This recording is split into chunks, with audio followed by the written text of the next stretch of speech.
পটলের একটি দুর্দান্ত রেসিপি নিয়ে বন্যার রান্নাঘরে হাজির হয়ে গেছি আপনাদের জন্য বিকেলের নাস্তায় এমন একটি নাস্তা রেসিপি নিয়ে। তো হ্যালো এভরিওয়ান, সবাই কেমন আছেন? আশা করি ভালো আছেন। এই পটলের রেসিপিটি খুবই সুস্বাদু হয় আর সবার বাসায় পটল সাধারণত সবসময় থেকে থাকে। তো পটলগুলোর খোসা ছাড়িয়ে এভাবে মাঝখান থেকে কেটে নিয়েছি। মাঝখানের যে বিচি আছে এগুলো তুলে ফেলতে হবে। এভাবে চামিচের সাহায্যে আপনারা সহজে এটা তুলে ফেলতে পারবেন। এভাবে আমরা প্রত্যেকটাই তুলে ফেলেছি এবং এগুলোর মাঝখান থেকে চিড়ে নিতে হবে। আপনারা এটা ছুরির সাহায্যেও কেটে নিতে পারেন, আবার বটি দিয়েও কেটে নিতে পারেন। এভাবে প্রত্যেকটাই আমরা কেটে নিয়েছি। এগুলোর সঙ্গে লবণ, হলুদ আর ঝালের গুঁড়ো দিয়ে আমরা কিছু সময় মাখিয়ে রাখবো। এভাবে কিছু সময় মাখিয়ে রাখার কারণে অনেকটাই সফট হয়ে যাবে। এখানে এক্সট্রা অ্যাড করেছি সামান্য পরিমাণ চাট মশলা, এটা অপশনাল, আপনারা চাইলে নাও দিতে পারেন।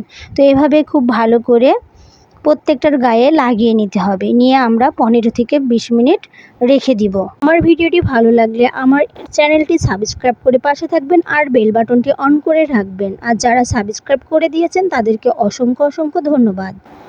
তো এখানে আমরা ব্যাটারটা তৈরি করে নিব। এর জন্য এখানে 3 টেবিল চামচ পরিমাণ বেসন এবং 3 টেবিল চামচ পরিমাণ চালের গুঁড়া, আপনারা চাইলে এখানে কর্নফ্লাওয়ারটা ব্যবহার করতে পারেন।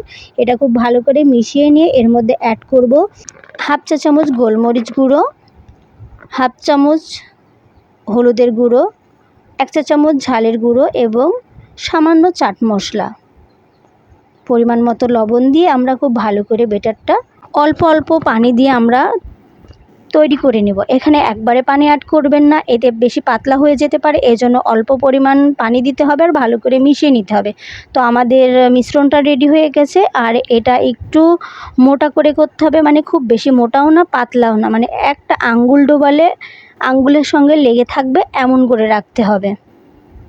তো এদিকে আমরা তেলটা গরম করার জন্য বসিয়ে দিব। তো এখানে পরিমাণ মতো তেল দিয়ে নিচ্ছি। আর যে কোনো চপে একটু তেলটা বেশি দিলে চপটা বেশি ভালো হয়, মচমচে হয়। তো তেলটা গরম হয়ে গেলে তারপরে আমরা এখানে চপগুলো ভেজে নেব। তো তেলটা গরম হয়ে গেছে। এভাবে মাখিয়ে রাখা পটলগুলো ব্যাটারের মধ্যে দিয়ে এপাশ ওপাশ খুব ভালো করে গায়ের সঙ্গে লাগিয়ে নিয়ে তেলের মধ্যে দিয়ে দিতে হবে। আর তেলের মধ্যে দেওয়ার সময় একটু চাপ দিয়ে দিতে হবে। প্রত্যেকটা আমরা এইভাবে দিয়ে নিয়েছি। এটা একটু চাপ দেওয়ার কারণে ফুলটা ভালো দেখা যাবে আর এটা সময় নিয়ে ভাজতে হবে, তাহলে মচমচে হবে। চুলার আঁচটা মাঝারিতে রেখে ভাজতে হবে।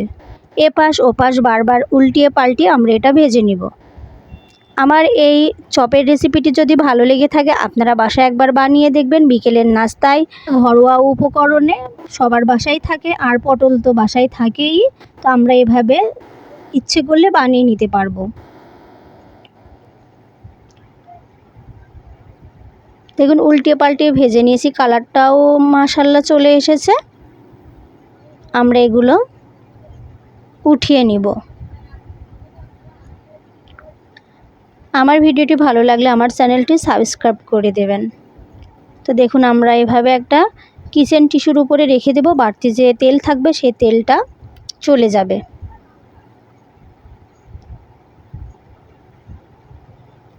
তো এভাবে আমরা এগুলো উঠিয়ে বাকি যেটা আছে সেটা দিয়ে আবার ভেজে নিব একই প্রসেসে। আপনাদের এই রেসিপিটি ভালো লাগলে আপনারা বাসায় বানিয়ে দেখবেন আর আপনাদের কাছে কেমন লেগেছে অবশ্যই আমার কমেন্ট বক্সে জানিয়ে যাবেন। তো এগুলো আমরা ভেজে নিয়েছি, এখন এগুলো তুলে আমরা পরিবেশন করে নিব। দেখতে অনেক সুন্দর লাগছে, খেতেও ভালো লাগবে। তো আপনাদের খেয়ে দেখাচ্ছি, অনেক মচমচে হয়েছে এবং অনেকটাই টেস্ট হয়েছে। তো সবাই ভালো থাকবেন, সুস্থ থাকবেন। আল্লাহ হাফেজ।